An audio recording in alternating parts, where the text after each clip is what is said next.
IAB represents, both sides of the online advertising chain. So what are your members thinking of the rise of programmatic video?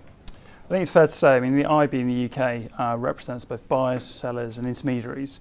So we have a sort of really broad view across the industry, and I think it's fair to say that actually the views are equally as broad. You've got people coming into the market who know very little about programmatic and quite fearful, all the way through to those that are very pro. And that's both on the advertiser and on the sell side as well, at sort of both ends of the spectrum. I think it's fair to say that certainly the appetite from advertisers has certainly increased immensely.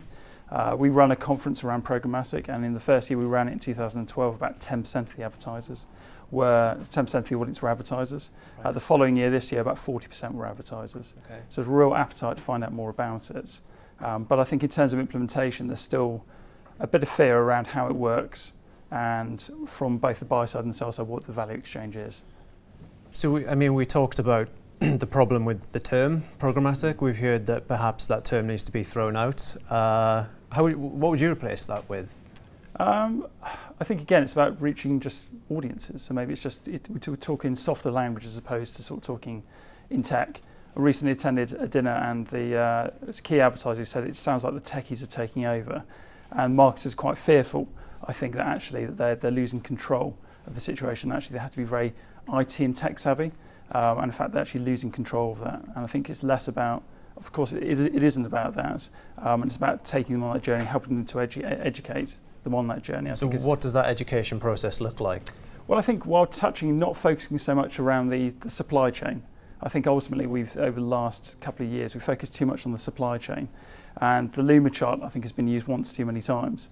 It's certainly very helpful for getting an idea about the companies playing in that space, and that's what it was. It was an investment banking group who just wanted to show key players who were actually working on that at that time. It isn't a workflow. And certainly when you show that to advertisers and to buyers, then it is scary. And in fact, at a recent seminar, somebody described it as the vomit chart, because they just couldn't, because it just doesn't seek to explain it. It has a purpose, but I think that purpose has been, it's not been used properly, certainly. And that scares people, just this idea of saying that's the industry and that's the supply chain, where people think, well, really, if all those companies have, where do I start, where do I finish? Is everybody making a margin in that process? If they are, then is my advertising money actually going to the bottom line? Yeah, it's been interesting to look at the different pace of the evolution of programmatic in different territories around the world. So I think conventional wisdom is, starts off in the US, then it seems sort of emerges to Europe via the UK, France, etc. I was looking at a Magna Global forecast recently that showed that, so it forecasts that the 83% of US online display will hit 83% programmatic by 2017, 59% only in the UK. So as from the IAB UK, what's your view of the discrepancy, the ongoing discrepancy here in the UK? Because it doesn't look like, if this forecast is accurate, that we're going to kind of catch up to equivalence anytime soon. I think it's followed with a lot of trends that the US ultimately will be, is the sort of start of any particular trend or evolution, and we follow shortly behind. There's been various studies recently. There's a recent one published a couple of months ago by Spot Exchange and IHS, looking at the growth of video programmatic and suggesting that the UK is the most advanced market in the big 5 countries in Europe, and that certainly we lead the way on that.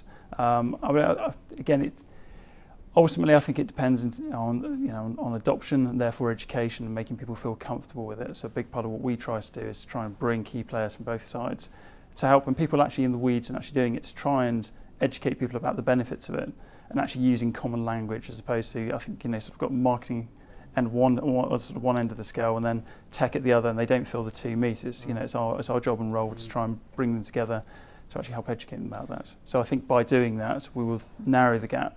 But I think there's still going to be ongoing concerns, and it's not the only way to buy and trade, of course. The bespoke buys that still require buyer-seller interaction rather than being able to plug that in an automated way. Is that the optimal, mix of humans and algorithms?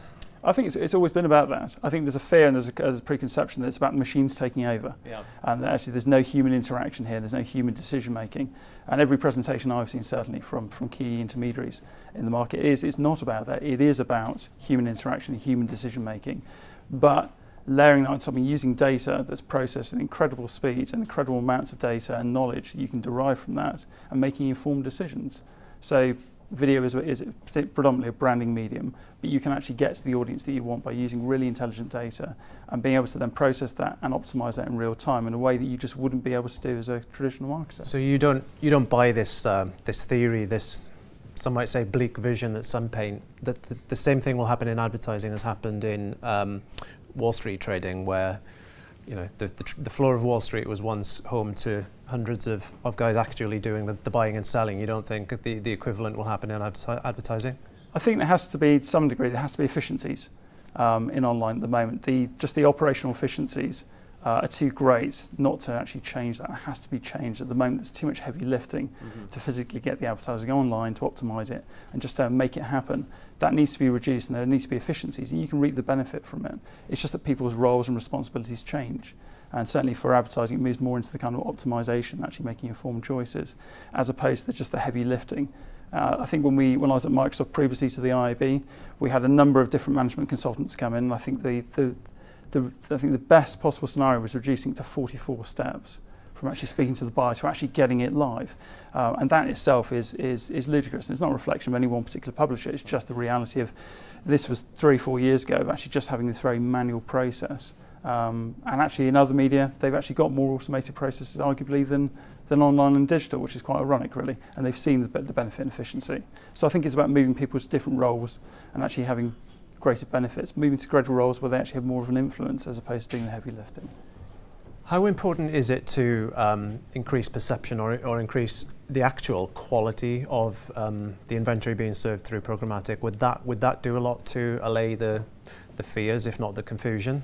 It's possibly it's debatable at the moment, just in terms of whether quality of inventory. I think is pretty strong. I think in most exchanges, and pretty good. Stronger in video than pictorial display? Difficult to say, really.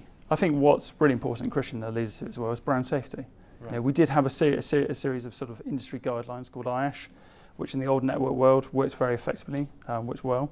But as we move to programmatic, and you've got this long supply chain of different suppliers, the emphasis of who is responsible for what changes. So we've been working across industry, IAB, other trade bodies, and key playmakers in the industry, coming together to try and derive some new guidelines, which will underpin and create brand safety guidelines to give brands confidence that actually when they can stipulate what they want to show against, when they want to show against it, and not be fearful they're going to find themselves against content which they find inappropriate. I mean, how impactful for your members would it be if premium publishers, online news publishers, opened up their inventory far more to programmatic? We've seen News Corp and the New York Times unveil programmatic schemes. Would your members like to see that a lot more? I think so. I think it's just a case that people have to try. That at the moment there's a lot of testing at the moment. I think from premium publishers right the way through to quite startup publishers at the moment, they need to know what works. There's obviously a concern that it could commoditise their inventory, and it could mean that actually that they're seeing lower CPMs, better sell-through but lower CPMs and overall sort of drop in revenues.